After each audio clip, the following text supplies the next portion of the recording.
नमस्कार शेतकरी मित्रांनो, स्वागत आहे आपल्या सर्वांच्या आपल्या पेजवरती। मित्रांनो, आज आपण जो बघतोय संपादनाबाबत जो जी.आर. शासनाचा निघालेला आहे त्या संदर्भात एकूण 6 गावांची बैठक आज खोडेगावमध्ये संपन्न होत आहे। आणि मित्रांनो, ही बैठक संपन्न होत असताना एकंदरीत शेतकऱ्यांनी काय महत्त्वाचे मुद्दे मांडलेले आहे, यामध्ये आज काय महत्त्वाचा विषय झालेला आहे तो प्रत्यक्ष आपण शेतकऱ्याकडून जाणून घेण्याचा प्रयत्न करूया।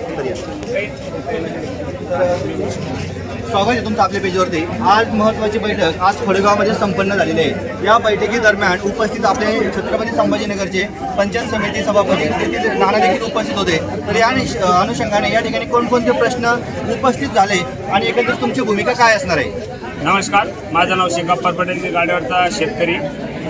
आज इथे निलजगाव, गाडेवाड, घारदोन तांडा, खोडेगाव, पाडळी येथील पूर्ण 6 गावातील भरपूर हजारोच्या संख्येने फक्त एक मेसेजवर कळवलं की बाबा शेतकऱ्यांची मीटिंग आहे। सर्व शेतकरी इथं उपस्थित झाले आणि सर्व शेतकऱ्यांचा एकच सूर निघाला की आम्ही शासन असो प्रशासन असो 1 इंच सुद्धा किंवा 1 गुंठा 1 आर सुद्धा जमीन आम्ही शासनाला DMICला देणार नाही।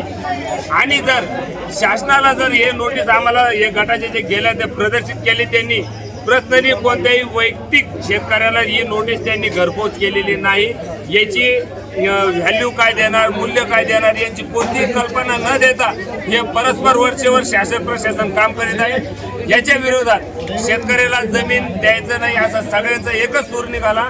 आणि शेतकरी जर जमीन द्यायची असेल तर त्यांनी शासनाने प्रशासनाने डायरेक्ट आमच्या इथं जन्मभूमीत मातृभूमीत आमच्या स्वतः गावात यावा आणि बैठकीत बसावा। तर तुम्ही काल बैठक तुमची गाडेवाडमध्ये देखील झालेली आहे, त्या अनुषंगाने तुम्ही पहिलं पाऊल या DMICच्या विरोधामध्ये पहिलं पाऊल कोणतं उचललेलं आहे? आम्ही सगळ्यात पहिलं पाऊल असं उचललं की आम्ही ग्रामपंचायत कार्यालय गाडेवाड त्याचं आम्ही डायरेक्ट नोटीस काढली आणि 19 तारखेला ग्रामपंचायत कार्यालय गाडेवाड येथे DMIC या विरोधाबाबत चर्चा डायरेक्ट आम्ही हा मुद्दा घेतलेला आहे आणि ग्रामसभेची नोटीस आहे आणि आमची 19 तारखेला ग्रामपंचायत कार्यालय गाडेवाडला ग्रामसभा आहे आणि त्या ग्रामसभेमध्ये आम्ही ही चर्चा करणार आहे। तर ही आता असं तुमच्या गाडेवाडचं तुम्ही अशा पद्धतीनं ग्रामसभा घेत आहे, तर बाकी इतर गावात देखील अशा 5 गावात देखील अशा ग्रामसभा होणार आहेत का? 100% सर्व शेतकऱ्यांचं सांगितलं इथं म्हणणं झालं की आम्ही सर्व ग्रामसभा घेणार आणि सर्व ग्रामसभेमध्ये सर्वांच्या सह्या वगैरे घेऊन आम्ही कलेक्टरला हे निवेदन देणार। बरोबर, तर ही होती मित्रांनो आजची एकंदरीत सर्वांची माहिती।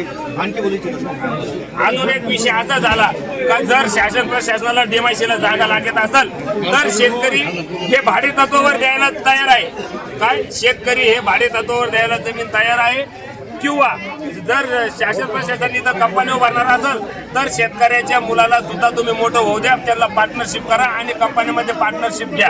तुम्हाला